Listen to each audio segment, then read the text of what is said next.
देखिए, जहां तक मेरा संबंध इस क्षेत्र से है, इसमें तो कहने की कोई बात नहीं, ये तो हमारा घर है। घर में कोई काम आप करते हो तो उसका एहसान नहीं होता, वो तो जिम्मेवारी होती है। और कुल मिला के बात यह है कि जो जितना काम विशेषकर पानी के विषय में जो काम हुआ, तो ये बात आप ये मत समझना कि ये अचानक मैं आया, एमएलए बन गया और काम हो गया। मैंने नौकरी छोड़ने से पहले कम से कम 2 साल बड़ी बारीकी से इन बातों को देखता रहा, क्योंकि जब मैं आता था तो ये सारी मुरारीपुर वाली जमीन, ये यहाँ की सारी सर्दियों में सफेद पड़ी रहा करती। और मेरा तो यहाँ बचपन से आना जाना है, हमारे आप सभी को पता है, यहाँ मुरारीपुर में हमारी भी जमीन है, तो बचपन से आते थे। जब मुझे ये बात बार बार चुभ रही थी कि ये इसका समाधान हो सकता था, मेरी समझ में आ गया कि समाधान इसका है, लेकिन कर नहीं रहे। तो आखिर मैंने जब ये देखा कि मेरी पारिवारिक जिम्मेवारियां सारी पूरी हैं, बच्चों ने सारों ने काम संभाल लिया है, तो मुझे ऐसा लगने लगा कि मुझे अब नौकरी छोड़ के इस काम की तरफ आ जाना चाहिए। क्योंकि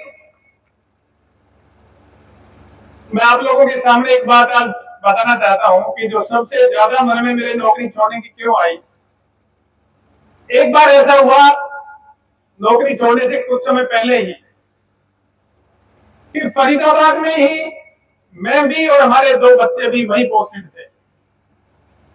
यशपाल भी वही था, समय भी वही थी, मैं भी वही। जब जिला स्तर की मीटिंग्स होती थी तो हम तीनों एक मीटिंग में इकट्ठे होते थे, तो मुझे लगता था कि यार दूसरी पीढ़ी के साथ मीटिंग में बैठ के अच्छा नहीं लग रहा, तो मैं कहा इन बच्चों के लिए रास्ता खाली कर देना चाहिए, छोड़ देना चाहिए। और दिल में ये भाव था कि इस इलाके के लिए कुछ करेंगे, तो फिर मैंने अंततः नोटिस दे दिया नौकरी छोड़ने का। और आप लोग इस बात को देखो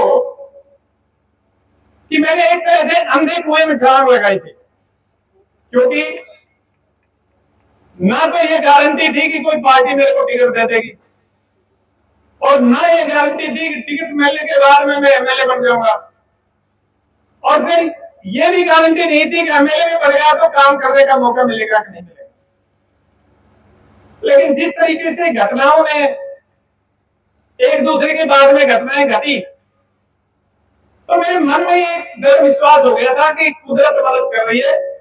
परमात्मा से मैंने एक ही निवेदन किया था कि अगर मेरे से कुछ करवाना है तो मुझे इधर आगे बढ़ाना, नहीं तो मेरे को रोक देना था, ठीक समझो। और परमात्मा ने मुझे विपरीत हालातों में टिकट दिलवाई, विपरीत हालातों में एमएलए बनाया। और सच्चाई यह है कि विपरीत हालातों में काम किया, क्योंकि मेरे रास्ते में रोड़े अटकाने 10 साल में बहुत रोड़े अटके मेरे काम में, तो विपरीत हालातों में काम किया। लेकिन उस ईश्वर की कृपा थी कि जो मन में सोचा वही हो गया। ऐसा मैं अपने आप को बड़ा सौभाग्यशाली समझता हूं। और विशेषकर नागा चौधरी हल्के की जनता को मैं हमेशा मन ही मन धन्यवाद देता हूं कि उन्होंने मेरे को 2 बार मौका दिया, 10 साल मुझे काम करने का मौका दिया। और 10 साल में फिर मैं हमारी भारतीय जनता पार्टी की सरकार, संगठन और विशेषकर माननीय मुख्यमंत्री जी मनोहर लाल जी का मैं हमेशा ऋणी हूं कि जो आइडिया लेके गया, जो विचार लेके गया, जो योजना लेके गई, उन्होंने कभी मेरे को ना नहीं कहा कि नहीं इसमें नहीं हो सकता। और ये पानी वाला विषय ऐसा था कि अगर ये 5-7 साल और नहीं काम इस पे होता तो आप कल्पना कर सकते हो इस इलाके का क्या हाल होता। पीने का पानी भी मुहैया नहीं होता, गरीब पानी वाला इतना बड़ा काम नहीं होता। तो मैं तो अपने आप को बहुत सौभाग्यशाली समझता हूं कि मेरे हाथ से इतने बड़ा पुण्य का काम हुआ। और आज जो पानी की स्थिति है, मैं आपकी जानकारी के लिए बता दूं, रिश्तेदारियां में होंगी आपकी, जितना काम नांगलचौधरी में हुआ है उससे ज्यादा महेंद्र नालके में हुआ है, उतना ही अटेली में हुआ है, उतना ही नादौर में हुआ है। आज कृष्णावती और दोहन नदी जहां हरियाणा में प्रवेश करती है और जहां महेंद्र जिले से निकलती है, वहां तक दोनों नदियों में एक भी जगह ऐसी नहीं है जिसको नहर से ना जोड़ रखा हो। हर जगह हर 2-2 किलोमीटर 3-3 किलोमीटर के ऊपर। आप अपने पड़ोस में देख लो, दो के पास जुड़ी हुई है, जानवे की ढाणी के पास जुड़ी हुई है, फिर नीचे आके नौलाजा के पास जुड़ी हुई है, फिर दाना चौधरी गवर्नमेंट कॉलेज के पीछे से जुड़ी हुई है, फिर जैन रिश्तेदार लूजोता की तरफ से नागा चौधरी पुल के पास जुड़ी हुई है, फिर उसके बाद में नांगल कालियानवर के इधर भी जुड़ी हुई है, उधर भी जुड़ी हुई है, फिर अकबरपुर स्कूल के पास है, फिर उसके स्कूल के बाद में तोटाहारी में, मौजास में, हर 2-4 किलोमीटर में नदी जुड़ी हुई है। और इसका परिणाम आया। और भाई पहली जो पानी नहीं था, जब तो हमारे यहाँ के लोग राजस्थान में रिश्तेदारों के यहाँ तूड़ी और गेहूं की बुकिंग करवाते थे एडवांस में। अब सारे अपने घर का गेहूं खाते हैं, भैंसे और पशु घर का तोड़ा खाते हैं। और धरती जो है, कुदरत कभी ये नहीं देखती कि ये राजस्थान, ये हरियाणा है। बॉर्डर के पास जहां भी पानी डाला, वहां अभी जो डॉक्टर साहब बता रहे थे, बॉर्डर के पास जहां भी पानी डाला है, बॉर्डर के आसपास के राजस्थान के कई गांवों को, कई दर्जन गांवों को फायदा हुआ। बदौपुर के पास नदी को खोद के डाला, महाराज जी के आश्रम तक फायदा हुआ उसको। डोसी, ठाठवाड़ी, मुकुंदपुरा, दलोता, ये सारे गांव, डोसी में तो 100 फीट के लगभग वाटर टेबल आ गया। दूधवाने में हुआ है, गोरीर में हुआ है। दूसरे, जब आप काम नियत से करते हो तो आपको कुदरत बहुत मदद करती है। ये लॉजिस्टिक हब का काम रसीदपुर में मंजूर हुआ।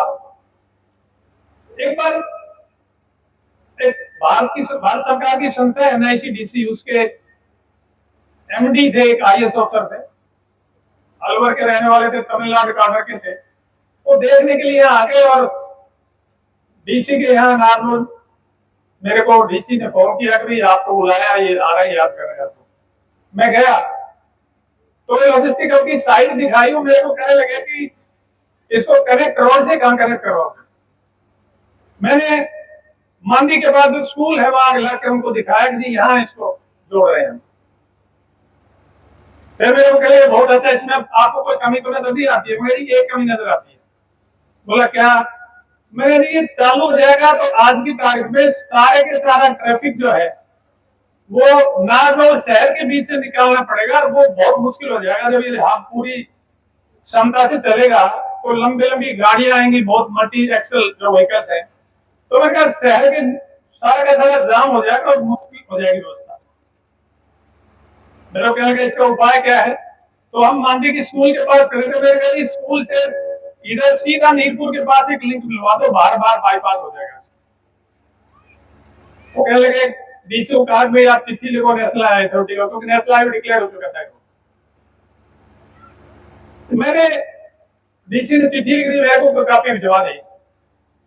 तो मेरे को अनुभव था कि मैं चिट्ठियों से कभी रोड नहीं बढ़ते।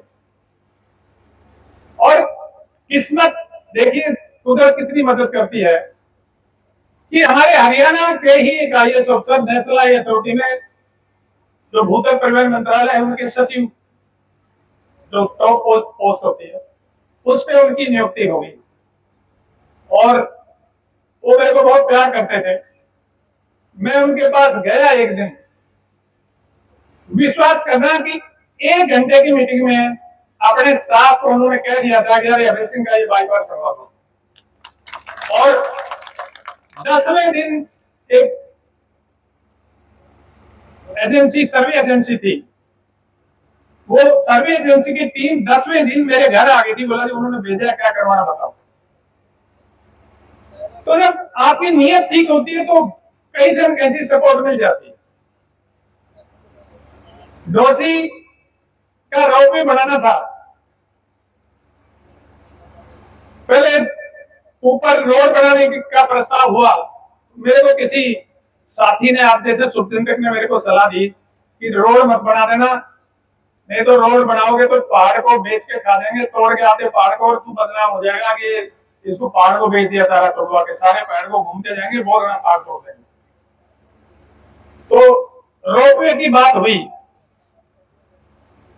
मैं एक सरकारी टूर गया था टूरिज्म का, कंवरपाल जी टूरिज्म मिनिस्टर थे, उनके साथ में इंग्लैंड गया हुआ था। सुबह सैर करके आ रहे थे, एक ऑफिसर थे हमारे साथ में, उनकी जिक्र किया, मैंने कहा ये रोपवे बनवाना था, कैसे क्या तरीका हो सकता है। उसने मेरे को बताया कि नेशनल हाईवे अथॉरिटी बनाने लगी, ये कोई कारपोरेशन बनाई है, वो बनाती है नेशनल हाईवे अथॉरिटी। मैं होटल पहुंचते ही, और अपने यहाँ के सीनियर अफसर है नेशनल हाईवे अथॉरिटी में, अटेली के, मैंने उनको फोन किया, मैंने कहा ऐसे ऐसे आपके यहाँ से बनाते हैं रोपवे। वो मेरे को फोन पे कहता है कि मैं ही हूँ चेयरमैन उस संस्था के, रोड बनाती है उस ऑर्गेनाइजेशन, और बातों बातों में रोपवे मंजूर हो गया, बनने लग रहा था। इसी तरह मेडिकल कॉलेज कोरियास गांव ने 80 एकड़ जमीन ऑफर की, और आपके सामने की तरह बड़ा मेडिकल कॉलेज बन के तैयार। तो मैं कहने का मतलब है कि नीयत आपकी ठीक होती है तो कुदरत आपकी बहुत मदद करती है। लेकिन भाई इन सब बातों के बीच में एक कमी रहेगी मेरे अंदर।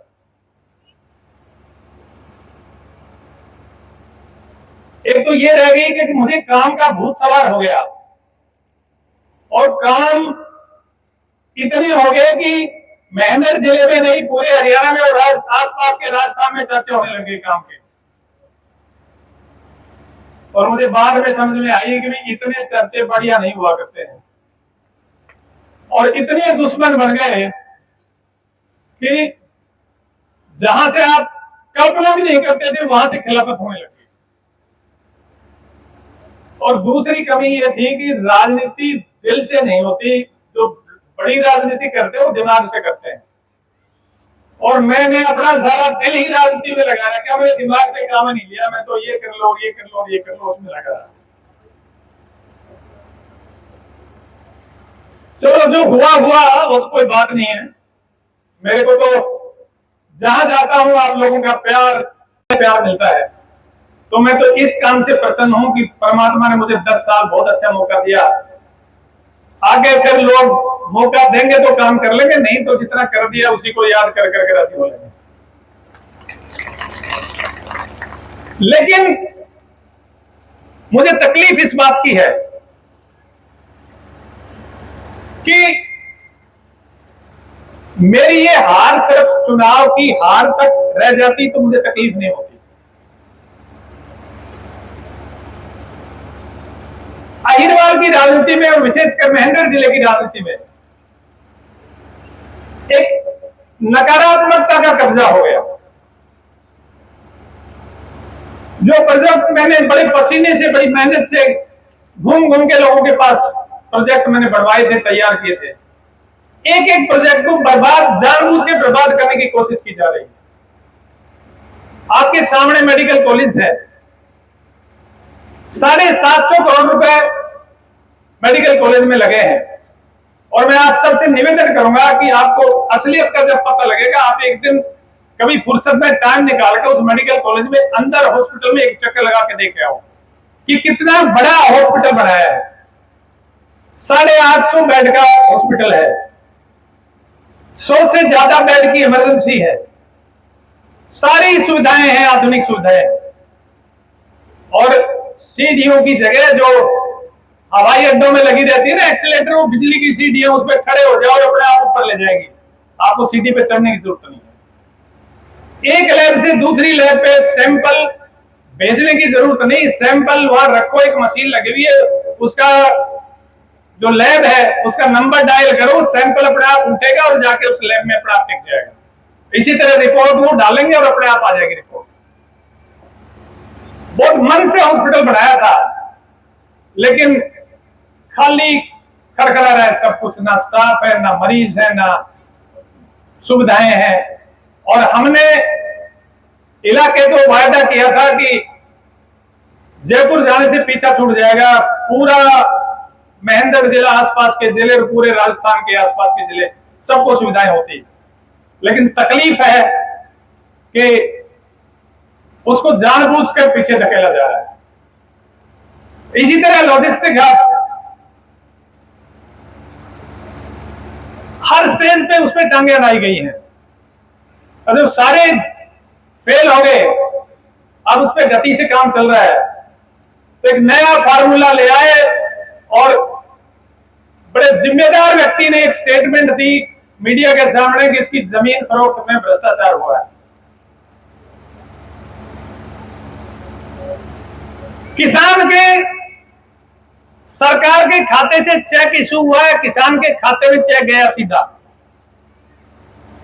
और मैंने कहा अगले दिन प्रेस में स्टेटमेंट दिया कि भाई जिस एजेंसी से जो ये महाशय चाहते हैं, जिन्होंने आरोप लगाया है, जिस एजेंसी से ये चाहे उसे जांच करवा लें या अपने आरोप को वापस ले, माफी मांगे। लेकिन आरोप लगा के और बैठ गए। हम कहते हैं आगे आओ, आरोप बता रहे थे, आपने कहा था कि भाई ये मेरे पास प्रमाण है। अरे श्रीमान जी, प्रमाण लेके आगे आओ ना, जनता को पता लगे। सिर्फ दरअसल ये सारी बातें इसलिए हो रही हैं कि उन्होंने ये सोचा था कि इसको चुनाव हरा दिया जैसे तैसे करके अभी अपने घर बैठ जाएगा।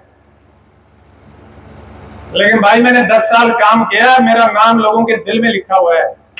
उनके कहने से, ये झूठे प्रपंच रचने से, षड्यंत्र करने से मेरा प्यार जो है, मेरे लोगों का मेरे दिल में मेरे प्रति प्यार है, वो प्यार कम नहीं हो सकता। और मैं कोई राजनीति में किसी का मुकाबला करने के लिए नहीं आया था। मैंने कभी सोचा भी नहीं कि मेरा किसी से मुकाबला है। मेरा तो ध्येय था कि ये क्षेत्रीय इलाका ये उजड़ रहा है, इसको उजड़ने से बचाना था। और भगवान की दया से वो काफी हद तक हो गया। बिजली का काम पूरा हो गया, पानी का हो गया, सड़कों का हो गया, मेडिकल कॉलेज हो गया, सारे काम हो गए। हम तो कहते हैं कि राजनीति में बड़ी लाइन खींचने की बात करते हैं।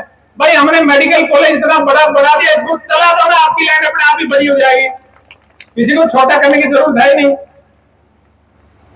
पर दिक्कत यह है कि हम लोगों में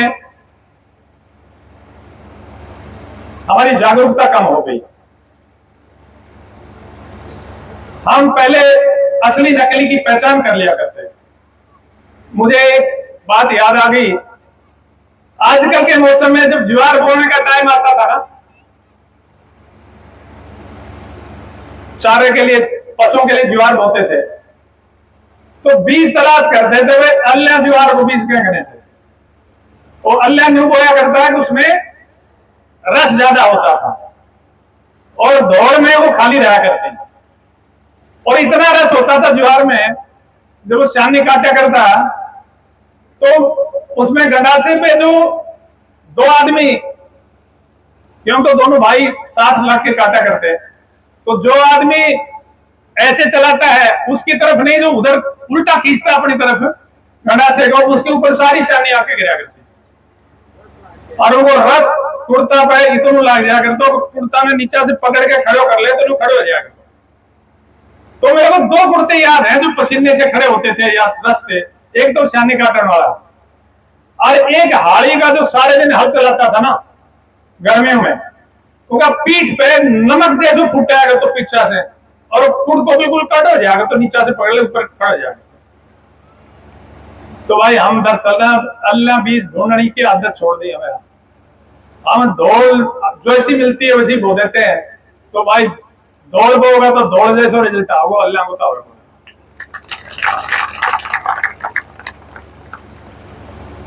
आप लोगों का बहुत बहुत मेहरबानी, आप लोगों ने इतनी संख्या में आए और मेरा मान सम्मान किया। मैं आपसे एक वायदा करके जा रहा हूं कि जब तक मेरा सामर्थ्य है, जब तक मेरा स्वास्थ्य काम कर रहा है, इस इलाके के लिए जो मिलेगा वो लेके आऊंगा। जहां से भी मिलेगा लेके आऊंगा। दिल्ली के चुनाव में 1 महीने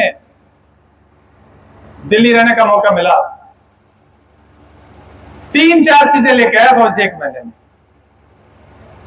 एक गहली और दताल का अंडरपास नहीं था, उसे 1 महीने में मंजूर करवा के लाया। बनने लग रहा है, कभी जाओ तो देख लेना दोनों।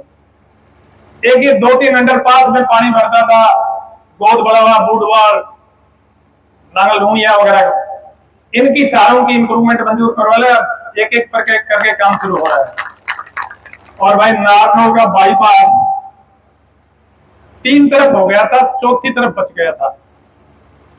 सिंघाना रोड से और ये लॉजिस्टिक हब तक नहीं बना था, 12 किलोमीटर का हिस्सा था।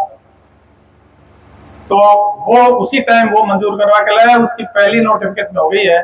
और भगवान ने चाहा तो अगले 4 साल में वो पक्का बनकर तैयार हो जाएगा। नारनौल का पूरा गोला बन जाएगा। कोई रास्तों भी भूल जाए तो बाईपास पे चढ़ लियो, आप दोबारा अपने आप पहुंचा देगा, सारा रास्ता उनसे कनेक्ट कर जाएगा। तो आप लोगों की बहुत बहुत मेहरबानी, और मेरे लायक जब भी जैसा हो सबके लिए मैं हाजिर हूं। धन्यवाद। जय हिंद।